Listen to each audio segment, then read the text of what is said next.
सबसे प्रथम गुरु है माँ, जो बचपन सुधारती है।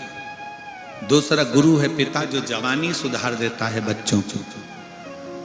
एक बाप से पूछना,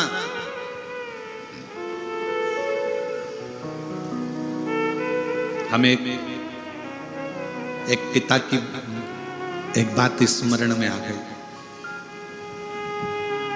हम महाराष्ट्र में कथा करने के लिए गए थे और वहां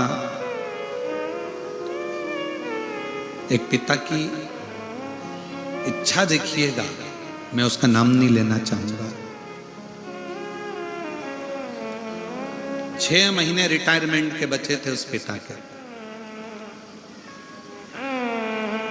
6 महीने वो प्रणाम करने के लिए आया। हमने कहा, काका कैसे हो? चंगा, मैं बढ़िया हूं। ड्यूटी करते करते कितने साल हो गए? बस 6 महीने बाद रिटायरमेंट है गुरुजी।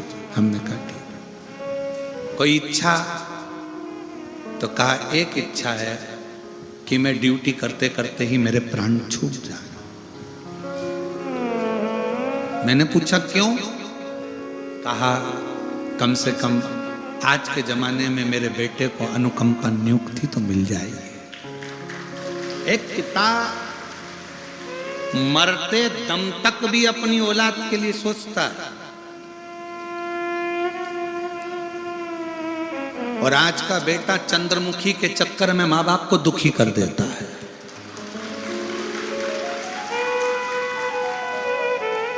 उसको यह नहीं मालूम कि चंद्रमुखी के चक्कर में खुद भी दुखी है। जब चंद्रमुखी तेरे माँ बाप को दुखी कर सकती है तो तुझे ना दुखी करेगी।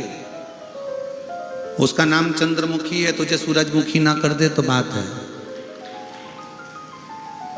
एक बाप अपनी पूरी जिंदगी अपने बच्चों के लिए दुकान बढ़ाऊंगा, बच्चों के काम आएगा, व्यापार बढ़ाऊंगा, बच्चों के काम आएगा, घर बड़ा बनाऊंगा, बच्चों के काम आएगा, बहुत कुछ मेरी औलादों के लिए जमीन, धान, फसल, खेती सब बच्चों के लिए। खुद क्या करता है? बेटे एप्पल का मोबाइल चला रहे हैं और बाप कमाने वाला जो दुकान पर व्यापार में 24 घंटा लगा रहता है वो कीपैड चला रहा है, छोटा सा। बेटे ने कहा पापा मुझे लैपटॉप। हो बेटा। बेटे ने कहा पापा मुझे ऐसा। बाप का चश्मे की डंडी भी टूट गई है तो उस डंडी में भी वो ऑफिस से आने के बाद उसमें पिन घुसेड़ के उसको सही करने का प्रयास कर रहा है कि इसमें 15 रुपए लग जाएंगे, 15 रुपए बचाने का प्रयास करता है बाप। और बेटा वो 15 रुपए क्या 50 रुपए का पाउच खरीदता है, हाथ में मलता है, दोस्तों के साथ गप्पे मारा के खा पी के वो चले जाता है गुटखा। बाप स्क्रू से चश्मे की डंडी को जोड़ रहा।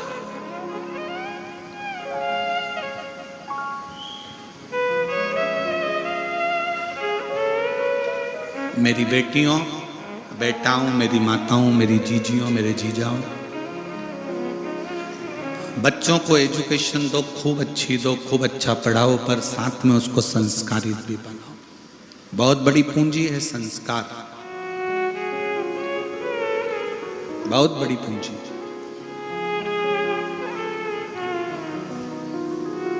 और इस कोकपुर कांकेर क्षेत्र में हमको बहुत अच्छा लगा। उसका कारण अच्छा लगने का केवल ये था कि यहाँ हमने पुलिस का भी एक अलग चेहरा देखा। यहाँ की पुलिस का एक अलग चेहरा देखा। यहाँ की पुलिस का एक चेहरा ऐसा देखा कि इस कोकपुर कांकेर की पुलिस रात्रि के समय पर जो लोग पैदल आ रहे थे और कोई लोग गाड़ी से जा रहे थे, तो इस कांकेर कोकपुर की पुलिस ने गाड़ी वालों को रोक के थोड़ी देर रखा और जो पैदल आ रहे थे उनकी गाड़ी में उन पैदल चलने वालों को बिठाकर कथा स्थल तक पहुंचा।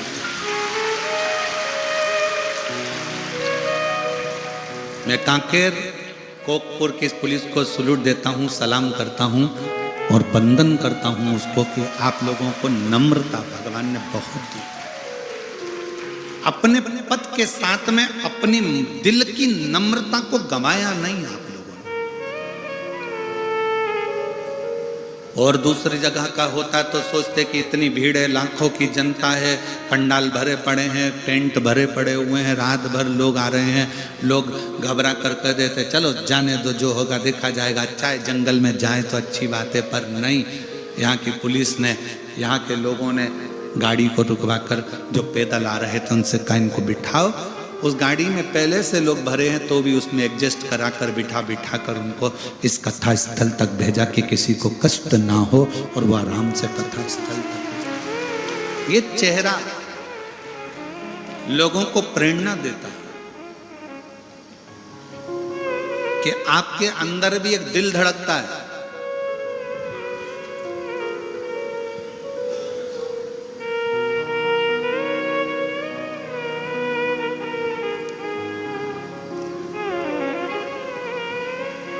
आपके अंदर भी एक कोमल भाव है और वो हृदय से होना चाहिए। नौकरी करो, सर्विस करो, खूब अच्छी पढ़ाई कर कर तुम उच्च पद पर पहुंचो, पर उसमें थोड़ी सी नम्रता तुम्हारे जीवन को एक आनंदित कर सकती है।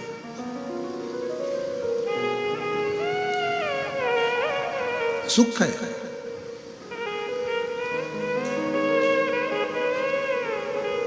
मैं जैन साहब कहना चाहूंगा इस कोकपुर के लोगों के लिए कि इतनी शीतलता है इस कांकेर कोकपुर के लोगों में, इतनी नम्रता है कि कांकेर कोकपुर का दूसरी जगह कथा होती है ना तो इतनी चिल्ला चोट होती है, इतनी चिल्ला चोट होती है, पर कोकपुर और कांकेर के इस क्षेत्र में, इस बस्तर क्षेत्र में सुनने वाले भी साइलेंट होकर कथा का लाभ लेते। नम्रता, सहजता आपका सबसे बड़ा गुण है। सहजता, और वो होना चाहिए।